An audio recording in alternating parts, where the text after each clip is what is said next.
Well, welcome everybody. Welcome students, and thank you to the IOC for putting this on. I'm going to talk to you today about our new book, What Motivates Me, and some of the ideas here that I think will help in not only understanding sort of how we build a business culture, but also understanding ourselves a little bit more. And that's what our goal is today. So I'm going to take you through some concepts, some ideas. I'm going to tell you some stories and share some data. Hopefully by the end you have a little bit more of an idea about how we get motivated at work, and maybe also how we can help influence and motivate others. I want you to think first off about the people around you. You know, your friends, maybe you have siblings, roommates, spouses, whoever surrounds you in your life. And I want you to think, do they have the same motivators as you? Probably not. In fact, what we found with all the motivators that people can have, that the chances of you and somebody that you're very close to having the same motivators, even the top 5 motivators, are more than 1 in 100,000. So we all are very unique individuals. And unfortunately, though, this idea of motivation has been oversimplified. You know, there are people who tell you 3 things motivate everybody, or 5 things motivate everybody, and unfortunately that's just not true. We're all very unique. However, we do share these building blocks that are the basis of motivation that I'll talk to you about in a minute. So, what is it exactly that motivates you, and why should you care about it? Well, one reason for our existence on this earth is to figure out what motivates us. What are our passions? You've probably thought at some point in your life there's some uniqueness inside of you. Well, it's your job today to really think about that and bring that out in the next 30 minutes or so. So here's what we found in all of our research. Now we've interviewed more than 850,000 people, my co-author Chester Elton and I, over the last decade. And here's what we found, is that the most motivated people also are the happiest. They are 150% more likely to have a happy life outside of work if they are motivated. Also, they're also more likely to be more productive, earn higher salaries, all those good things we're looking for. So obviously this is something we all want to do. Now the question is, how do we do it? That's what we're going to talk about today. There is this myth, and I'm going to share a few myths as we go through on motivation. The first is that most people are fairly satisfied with their work. They're fairly engaged. They're fairly motivated at work. Here's the unfortunate fact, is that motivation is at an all-time low in not only the United States but globally. According to the Conference Board, more than half of people are dissatisfied in their work right now. The Gallup organization, the great survey organization, says that about 87% of the world's workers are either disengaged or somewhat disengaged. So this is a problem. We have a small percentage, if according to Gallup, who are engaged, and according to the Conference Board, half of people are dissatisfied with their work. There's something that is missing here. So what do we do to address this? Now, first off, when you think about this, you'd think, oh my gosh, all these people are dissatisfied. They probably want to leave their jobs, right? Now, here's another myth, is that most people want to leave their jobs. Actually, according to a recent survey, about 60% of people say they're in their ideal jobs. So you got 60% of people who say they're in their ideal jobs, which is wonderful. We got a majority of people who say, I'm doing what I should be doing, but unfortunately I'm disengaged, I'm dissatisfied. So there's a disconnect here. There's something missing. People want to stay in their jobs when they get them, but there's something missing that's not making them motivated. So, is the definition of success wrong? Or have we been looking at things the wrong way? So a couple of thoughts here. First off, this is not about our personalities. Now, there are some wonderful tests out there that will tell you, Myers-Briggs, or DISC, or other great assessments that would tell you what your personality is. We're not talking about personality today. Personalities are set very early in life, and they are who you are. Second, this is not a strengths assessment. What we're talking about here is not a strengths assessment. You think about this as a Venn diagram.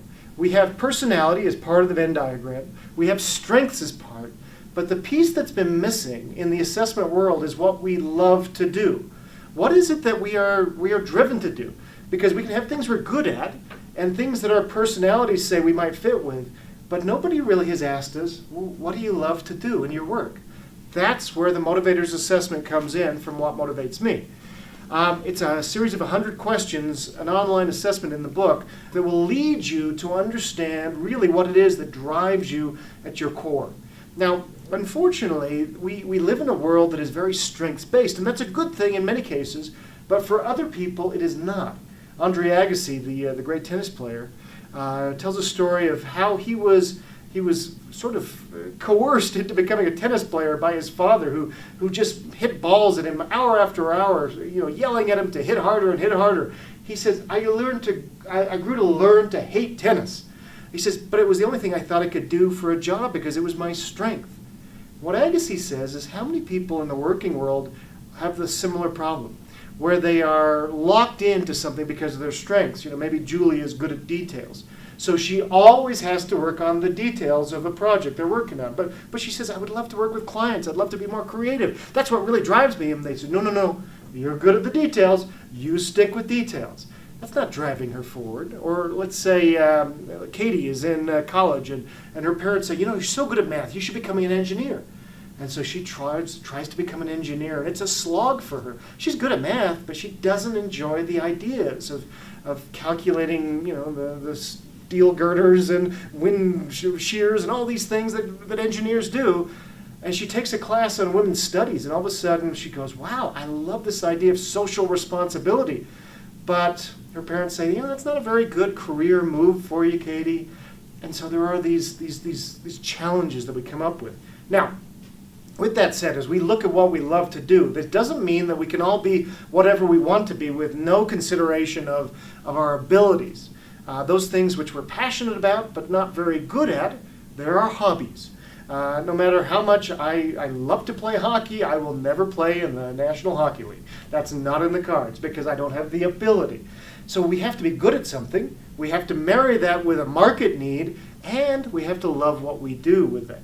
But the part that's missing is that nobody really asks us what we love to do, and that's where the assessment comes in. So let me let me bring you to the research for what motivates me.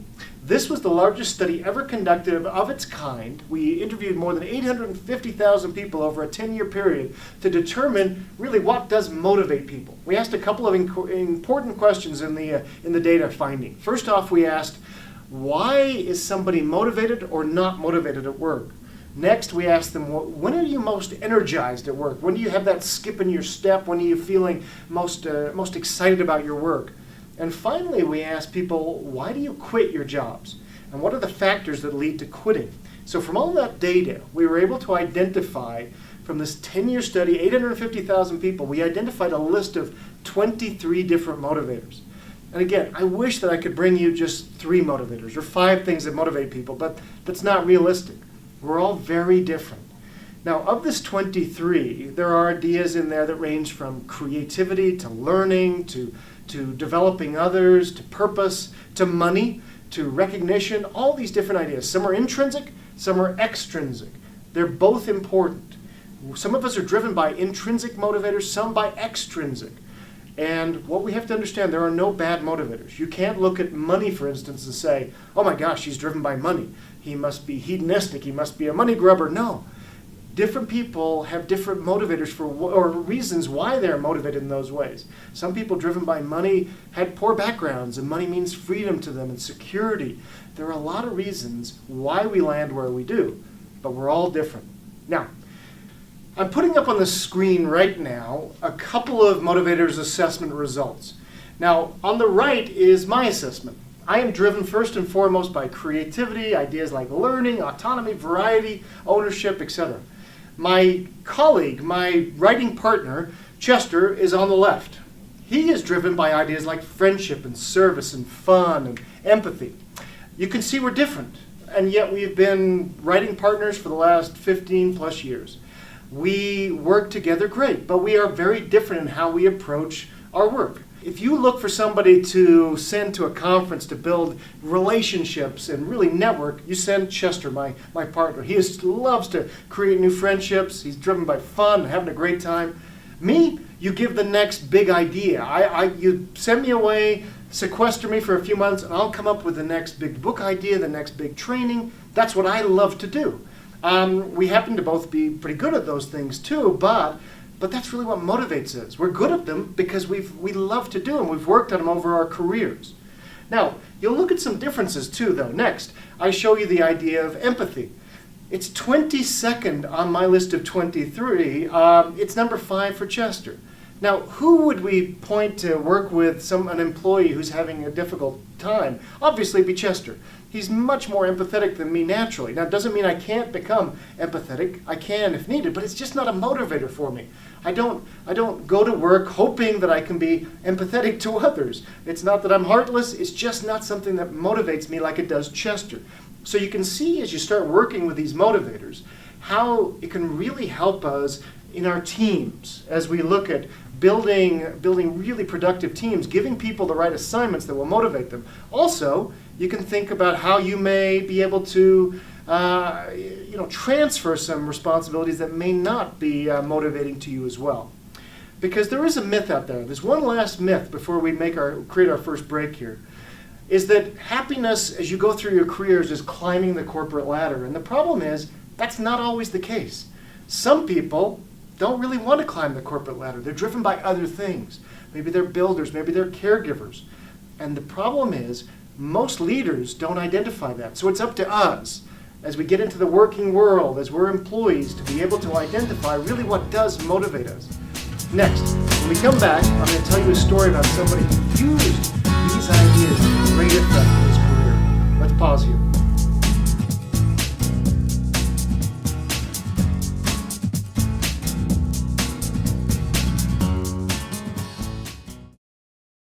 Well, welcome back, everyone. We're continuing our journey of motivation and understanding this concept of what motivates me. Let me just tell you a quick story. As we were researching the book, What Motivates Me, we interviewed a lot of great business people around the world. One of my favorites was Jimmy Casas. Jimmy is a high school principal in Iowa. In 2013, he was named one of the top 3 principals in the entire country.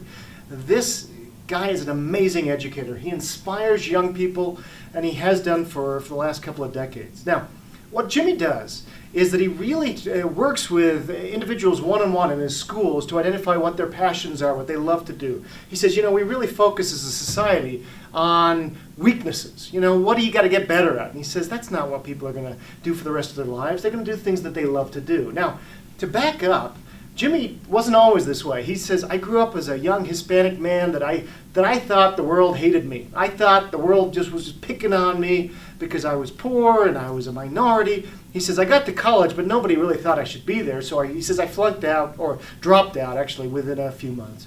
And he started selling insurance. Now, insurance was something he was really good at. He was a great salesperson, and within a year, he was offered a top spot in the company, making more money than his father had ever made.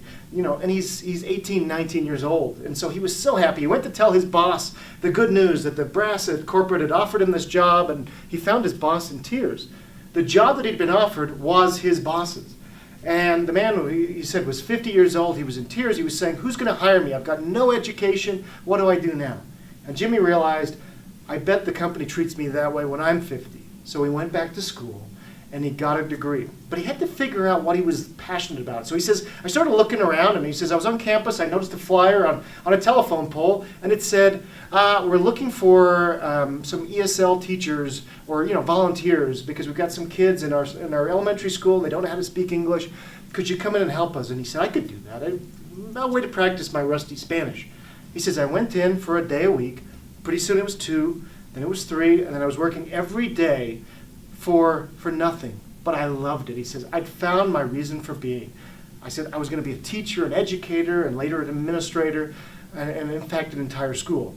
He says, my first job was in the inner city. I was going to go tackle the inner city, and he says, it kicked my butt at first. He says, I wasn't ready for the apathy. I wasn't ready for the violence and all these bad things. He says, but I realized I couldn't change the entire school, but I could change one kid's life at a time by listening to their stories and figuring out what they love to do in their lives. That's how Jimmy Casas has made such an impression. And that's how we can too. We figure out what motivates us. Now, we're all different. We took those 23 motivators and we organized them into 5 clusters through this factor analysis. Now, the 5 identities are these. The first off are the achievers.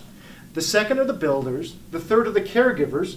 The third are the reward-driven, and the fifth are the thinkers. I'll tell you more about these in a moment. Jimmy Casas, though, was a builder. He loves to develop others. He's about friendship and purpose and all these wonderful ideas. He is a builder. And if he'd have gone down that road of selling, it just wasn't his passion. Selling is for people who are reward-driven and who are achievers. That's not Jimmy. He could have done well at it, but he wouldn't have loved it. He wouldn't have felt like he'd had a rewarding career near the end of his life. So let me give you more on these 5 identities. The first are achievers. These are people who just love a good challenge. They love to solve problems. I think about it this way, because you've got achievers and you've got the reward-driven. I'm very reward-driven. I'm a thinker first, but reward-driven second. Achievers, I think about it this way. An achiever will just run a 5K or a marathon just to run it.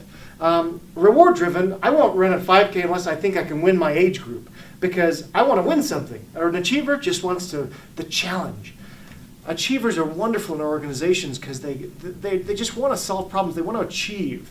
The next group are the builders. Think Martin Luther King Jr. here. These are people who want to help others grow. They're so purpose-oriented, service-oriented. Builders make great leaders. Caregivers are people who are driven by ideas like empathy and fun and family. They make great healthcare workers. They make wonderful people on phones, dealing with people in retail. Caregivers are so important to an organization because they care about your customers and they can empathize with them. The reward-driven are wonderful in sales positions and other sort of driven positions because they are all about prestige, recognition, rewards, money, things like that. You want somebody to hit a goal, you get a reward-driven person working on it. The last group are the thinkers. Now, this is my first identity. They're driven by ideas like creativity, by impact, by variety and learning. Thinkers, think Steve Jobs. Think of anybody who really sort of creates. It could be more on a technical side or more on an artistic side. But thinkers really are the people who come up with your new ideas. So those are the 5 identities. Now, how do they work? And what sort of, what would you find when you received your assessment and it spits it back at you and says, great, you are a caregiver. Now, what we're made up by, though, is not only our primary identities, but also the motivators that fall within those. So say, for instance, you are reward-driven as your number 1 identity, but maybe achievements in there also. So you have some other of achiever identity or motivators like pressure or excitement, thinker identity. Well, maybe you'd be a good stockbroker. Maybe your caregiver is your number 1 identity, but you're also driven by prestige and recognition. Well, maybe then you'd want to be, even though you're a caregiver, maybe you want to be the head of the PTA or the head of a nonprofit. You can see how we could start playing with these. A thinker who also has builder tendencies might become a teacher. There's a lot of ways we take these ideas and help sculpt our careers as we go forward. And that really is a key finding that we found in writing this book, is that we job sculpt. We take those chisels and we create something meaningful for our lives. When Michelangelo unveiled his statue of David in 1504 in Florence, everybody was a critic. All the local artists complained that, one of the legs was longer than the other, one of the hands was bigger. There was something wrong about one of the left buttocks. Some of the artists were complaining. Piero Soderini, who was the head of the Florentine Empire, looked up at Michelangelo's David and he said, the nose is too big, he said. And so Michelangelo climbed back up on his ladder with marble dust hidden in his hand, and he pretended to chisel on the offending nose, but he was simply letting marble dust fall to the ground. He returned back to the ground, and Soderini looked up and he said, much more lifelike. Thank you. And he hadn't changed a thing. Why? Because Michelangelo knew he had created a masterpiece. Later in his life, he said this. He said, in every block of marble, I see a statue as plain as though it stood before me. I only have to hew away the rough walls that imprison it. Isn't that wonderful? Now, in our lives, we have these rough walls that surround us. We have inside of us our passions, our what we love to do at work. We only have to sort of separate that. We have to sculpt away. We have to sculpt our careers, if you will.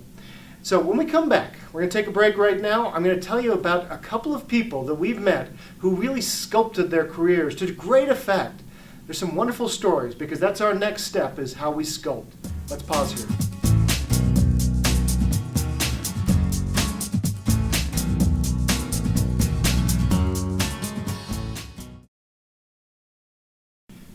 Welcome back. Our final segment, we're going to talk about job sculpting and give you a few ideas and a few examples as well, and also help you identify your motivators. The first story I wanted to tell you about, as we interviewed different people for the book, one of my favorites was a fellow by the name of Blake Mellon. Blake is one of the most successful entrepreneurs that I've had a chance to meet. By the time he was 25, he was a millionaire. By the time he was 30, he was what you call a decamillionaire, had more than $10 million in the bank. So obviously a very successful man. And I wanted to learn about his journey.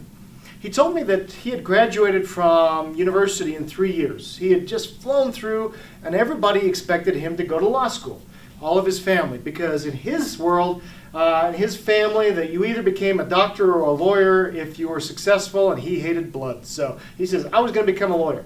But just before he graduated, one of his friends sent him a late night text message saying, hey, you want to make some money? And they invited him to a meeting, and it was a meeting for a multi-level marketing firm. And his friends told him, oh my gosh, don't get involved with multi-level marketers. And he went, hey, he says, I got no preconceived notions. These look like great people. Looks like a fun little job. I'm going to give it a try. And not only did he give it a try, within a year or so, he was making more money than the professors teaching him. He was doing really, really well. And so when he graduated, he said to his mom and dad, I'm going to start my own multi-level marketing firm. And he did with a couple of partners. It's called ViSalus. Today, it's earned more than $1 billion in revenue, and it's wildly successful. Now, as you look at Blake, he's an achiever, but he's also a builder. Now, would life working in the law have satisfied his need to build? Perhaps, but he was also driven by other ideas like ownership and other ideas like variety and creativity. He brought all those into his world, where he is now the chief marketing officer of this organization that he founded. He's an achiever, but he's a builder. And he says, I love to help people lose weight. That's what his company's all about. He says, I've been able to change thousands and thousands of people's lives around the world because of my company. It's just a simple way of thinking about this as we think about our motivators. Yes, he would have probably been successful as an attorney, but would it have fulfilled all of his motivators? We don't know, but he knows the job he's in right now is extremely fulfilling as well as very rewarding. Now, the next person I wanted to tell you about is a woman named Jennifer Whitehouse. I met her in New Orleans, and she was an accounting manager for a law firm, had a family, and just loved what she did. And she was so excited about her work that I wanted to interview her. And a fascinating story. She was actually a theology student at Notre Dame University, was considering whether or not to take vows and to become a nun in the Roman Catholic Church. And when she met her husband-to-be, and she said, I just knew from that moment this is the man I was going to marry, and made her decision for her. So she said, but I was still taking these theological classes, and she says, it just wasn't my passion, but she says, I felt like I should do it. You know, she's a caregiver. She's somebody who's very, very tuned into other people's emotions. She says, but I'd taken accounting classes in my undergraduate, and she says, I just loved those classes. Now, she says, I finally realized this was my calling in life, was to become an accountant. You know, Jennifer is a caregiver, but she's also a builder. She's also an achiever. Those are her three top identities. She loves solving problems, but she also loves developing others. She likes being part of a great team. And so she found a culture to work in that really fit her motivators and really engages her. It's a great story, but it's also one where we have to realize in life what is our true passion. And for her, it wasn't a life of service and sacrifice in that way. It was a life as a wife and a mother and an accountant. But that really became her passion in life. We all have to figure this out for ourselves. You know, when we think about our journey and figuring out what our lives are all about, we really do have to take a leap sometimes into the unknown. We have to find mentors that will help us. My partner, Chester Elton, my writing partner, tells a great story of a mentor who helped him. He said, you know, he had a boss who, you know, when he was struggling, Chester would just send a note to this boss saying, hey, just tell me how great I am. And the boss would respond and say, great. He says, you're not great. He says, in the in the history of greatness, you are the greatest. He says, you're not just great, you are Spartacus. And he says, I took that note and I put it up on the wall, and he says, it made me feel great. You know, do we have mentors around us that will lift us up and build us? Now, so what to do with all this information? Now, from an individual perspective, I want to give you 3 ideas that you can use to really think about what motivates you. Now, the first stuff is to identify what your motivators are. Take the motivators assessment in the book. It's really easy. Otherwise, I'm going to give you a couple ideas afterwards to figure it out on your own if you can't afford a book. But identify specifically what your motivators are, and don't guess at this. Because some people will tell me, well, I'm a people person. That's what motivates me. Me and people, we're just so tight. That's not a motivator. You'll notice people is not one of the 23 motivators. It's how you interact with people that becomes a motivator. The second is to change something every week that you're doing. I want you to think about just a couple of things that you could do every week that would push you towards your motivators. Because motivated people gradually start to sculpt their careers just a little bit. Maybe they add one new thing every week, or transfer one thing, or just think about, maybe they read something, or they do something to push themselves to learn a little bit more and grow a little bit more with their motivations. And third, they talk about their motivators with people around them, those mentors, family members, friends, and they get others to care about their motivators as well and to push them. Not just to be patting them on the back, but also to push them to help them sculpt their careers. I'm really motivated by creativity and variety. How could I use that more? And they get into discussions, and they also help others, because you can't expect to get unless you help others as well. So, a couple of skills you'll need to learn. Now, again, I think the easiest thing to do is just take the assessment, but if you can't take the assessment for one reason or another, a couple of things that you can think about to identify what your motivators are. One sign is that it's something that you look forward to doing. That's a motivator. Boy, I can't wait to do this task. That's a motivator. The second is that you feel energized when you're doing it. You just have a skip in your step. Time flies. That really, when you're doing it, it's just something that just gives you a lot of energy. The third is that when you talk about it, either later or at any time, that you just sort of light up. Sometimes I'll have people, I'll have a student who'll come to me and say, I got a couple of, I don't know which to do in my life. I don't know whether to go into business or into computer science or into exercise science and kinesiology. I don't know which one of these is my really passion. And I'll say, tell me about each of them. And inevitably, there'll be one where they just light up. And the point is, you will never do enough reading or study, in your field if you don't love it, to be really, really good. I mean, you may get by, but you'll never be great if you're not passionate about it.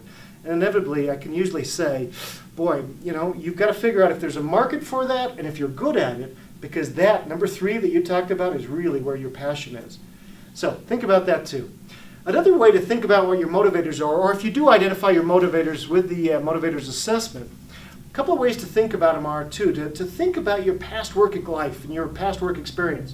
Think for just a moment now about your best work experience ever, when you were really, really were passionate about the work you were doing. So think about the team you had, the manager, and what exactly was the work you were doing. And take a moment, when we're done with this video, and write down everything you were doing at that moment. The tasks you were doing, why it really challenged you, what you were thinking. And then after you've written that narrative, circle the ideas that you find most motivating. Maybe it was ideas like, creativity, or you were able to really make an impact, and those become your motivators. Those really do become things that you're very passionate about. Now, the last kind of assignment I would give you as well is to think about this, is to write a personal elevator pitch. Take your motivators assessment that's spit out in a PDF form after you take the assessment online. And then write a personal elevator pitch. If you were describing your perfect job to a manager or to a hiring manager or whoever it is, what would that perfect job look like? And write it out using those motivators. And you may think, well, that looks rather hedonistic. It's all about me. No, because you're going to come in and you're going to say, look, this is when I can be my most productive and most excited for you is when I'm using my motivators. And I've really thought about this. It really is a competitive advantage. That is, in a nutshell, the idea of motivation. I've hit it from a very high level, from an individual perspective. We could also spend another half an hour talking about motivation from a manager's perspective and how you motivate others. But the point is, this is so important to us as individuals to figure out what our passions are. When I was first starting to work, I was in university and I spent the summer working in a grain elevator, trying to make money to get back to school. And I shoveled grain and I loaded up rail cars that were going to the coast. And you know, some of the men, I hate to admit, in that big grain elevator, huge grain elevator, spent their days trying to avoid work. They played cards, and when the boss was coming, they all scrambled. But the electrician in the grain elevator took me aside one day and he said, "Work with me today." And so I did. I followed him around and I helped him out. And he says, I've been noticing, he says, you've been hanging out with these guys who don't want to work. He says, don't do that in life. He says, have a passion. He says, you're going to spend the next 40 years working. He says, you don't want to spend it miserable. He says, trust me, when you love your work, the days will fly by for you. You will be excited about coming in every day. And those words have stuck with me, you know, for the last however many decades as I've been working. I have to know what really motivates me. And that's my hope for all of you, is that, you know, wherever you are in the world, that you really will look back on your time on this little blue planet and say, I live true to what motivates me. That's my hope for all of you. I know we can build more productive organizations when people are motivated, but also personally, it's just the right thing to do, to be able to live in alignment with what our passions are. So thank you, everybody, for your participation and your excitement about this idea, and for watching, and good luck as you put your passions to work. Thanks.